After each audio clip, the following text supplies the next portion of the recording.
ayimana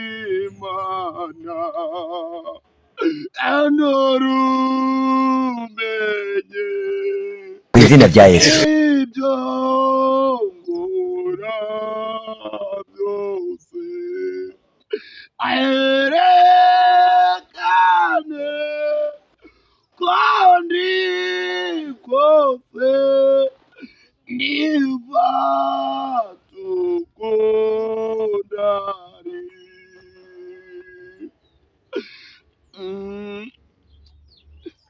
ibibazo byanjanze pe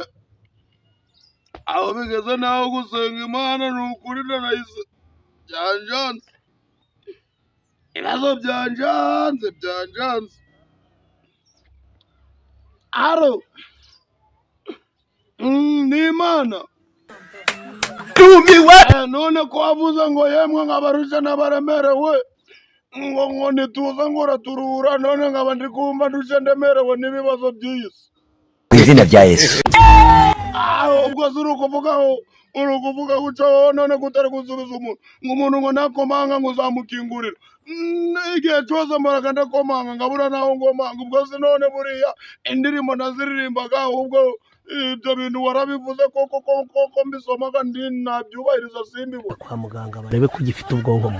koko ibyo bintu nawe ujaje urabivuga nawe ubishyira no mu bikorwa ubwo se uri kubona wewe amayere yashize pe kuri njyewe n'abantu bose bisa naho amayere yashize na tekinike zose umuntu yakoreshaga nkageze aharangiye nta kizima kiri kuboneka ngo kugira ngo ngugeraho ngo nimanze nshaka ukuntu nakwiyica cyangwa niyahure oya mana oya gupfa byo simbishaka nonaha gupfa wapi ari ukugira manze mbe oya bubiretse oya ndonja kubanza napfa oya